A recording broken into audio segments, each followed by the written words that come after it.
everyone, and welcome back to my channel. It's a new month, so it's time for a new month TBR. Except I don't love a super structured TBR list because I am at my core a mood reader. It is why I start so many series that I don't finish, and it's not because I don't like the series, it's just because my mood starts to pull me somewhere else and I convince myself that I'll go back to it and then I never go back to it. So I tend to make more of like a hopefuls list, and I tend to not keep it as a super strict list. And what I want to do today is talk to you a little bit about where my reading mood is right now. What am I thinking? What am I feeling? What are the books that are catching my eye right now? And then at the end of the month, we'll look back at that list and see how much that mood changed from the beginning to the end of the month, because we'll see how much of these books I actually read. First is my current read, The Hero of Ages by Brandon Sanderson. This is book 3 in Mistborn Era 1. This year I really want to get, if I don't finish the entire Cosmere, like I don't know that I'm going to do that this year, but I want to get a good headway into it, and I started Mistborn Era 1 last year. I really enjoyed it, and so I wanted to start off by finishing this up. And because it's the first book I'm reading, like I know I'm going to finish it. I'm not very far. I just finished part 1 of the book, so I'm about 100 pages in. I'm enjoying it so far. It's definitely like very political, and I'm really intrigued to see where this goes.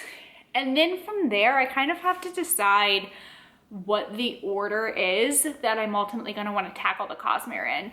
And I'll probably make a video about that because I'm not sold yet on any particular order, and because I have some feelings about where I want to go next, but I don't know. I'm not like a Brandon Sanderson expert.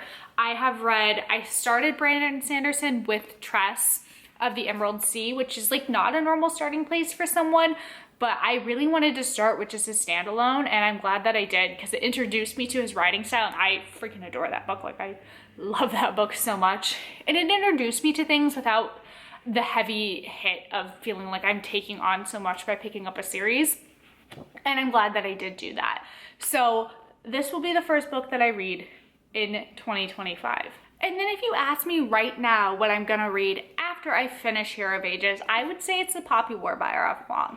This has been on my TBR forever. Like obviously this book has been out for a long time, and I'm definitely in a fantasy mood right now. Like I want to read fantasy series. I want to get swept up in a big epic world and a big epic story, and I love R.F. Kuang. I've read everything else that she's published. I just have been putting off this series, and I really want to get to it this year. I want to have finished the Poppy War trilogy before Catabias comes out, which I believe comes out in like August, so I have some time to do it, but I just want to crank it out and get it over with. I just held off on it because I've heard so many people say like this book brings pain, and I think I'm ready for it. I think I'm ready to start my year with this. So barring my mood taking me in another direction, this is what I think I'm gonna pick up and jump into after I finish Mistborn Era 1, while I kind of figure out where I want to go next in the Cosmere. And then there are a couple other series that are catching my eye right now, as in this fantasy mood that I am in. The first is Jade City by Fonda Lee, the first book in the Greenbone saga. I'm seeing this everywhere. I never hear bad things about this series. Honestly, I don't know like a lot about what it's about. I know it's set in an Asian culture. I know it has to do with like gangsters, gang warring families or something like that. And I just want to read it. And I heard really good things about it.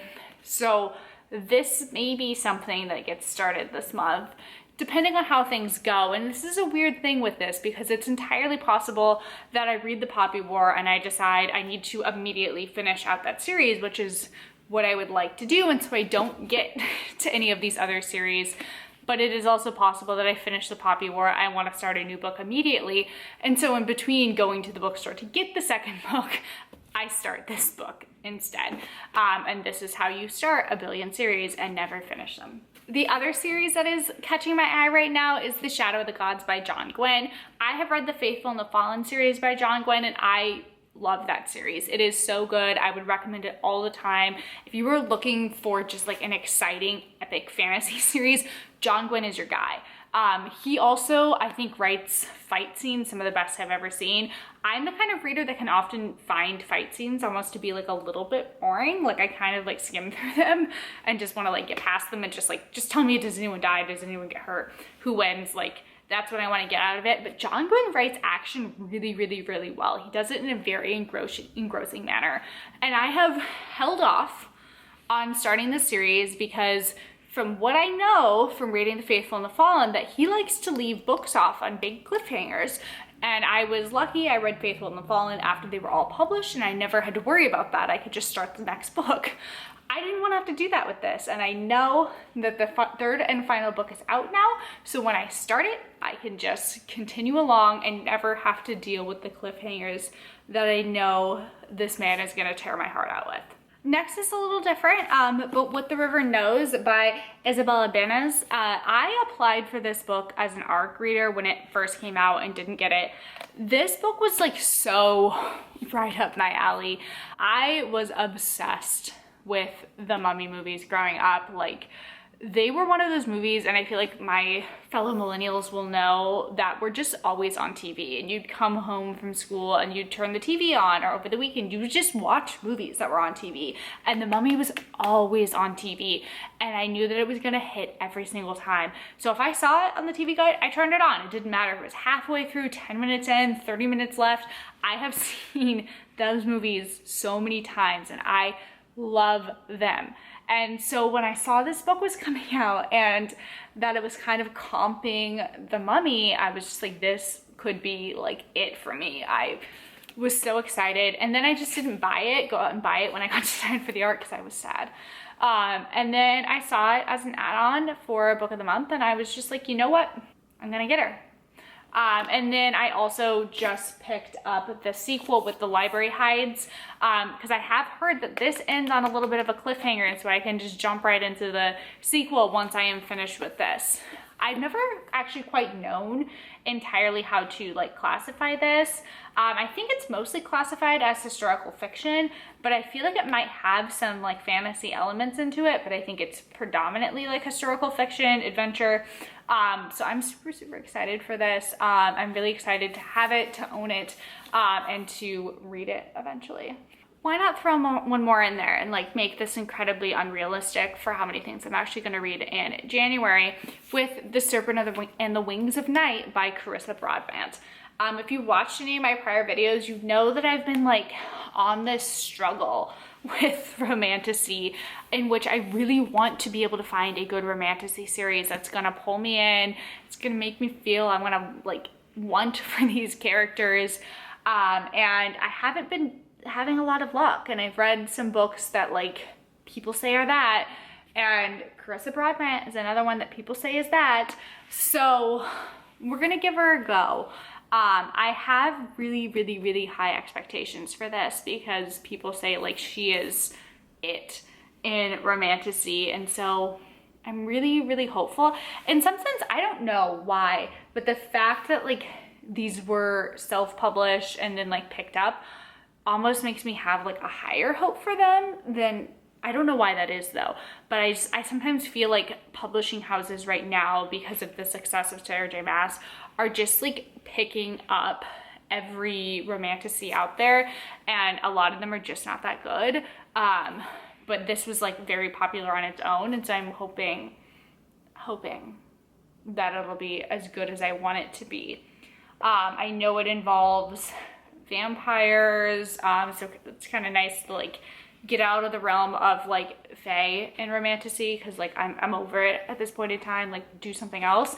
So this is vampires, and I think there's like a trial and a game, and I love a good trial and a game, but it has to be done well, because otherwise it's just overdone and I get bored with it. So hopefully this is done well. Hopefully it is steamy, there's tension. Hopefully I can like buy the chemistry between these characters, because I've been struggling with that lately in not only romantasies but in romance books as well, where I just like, I don't buy it. I don't think these two characters actually like each other. The author didn't do enough to like help me see how that relationship develops. So hopefully this is it. I'm gonna stop here for now because I could honestly just sit here and keep picking up books off my shelf and be like, ooh, ooh, ooh, which is the other biggest problem, and like readers will know, like the decision making is like the hardest thing in the world for me sometimes. I just like want to read everything all at once and cannot do that actually physically. Can only read one physical thing at a time, unfortunately. I think it's probably ultimately going to end up being a relatively unrealistic list.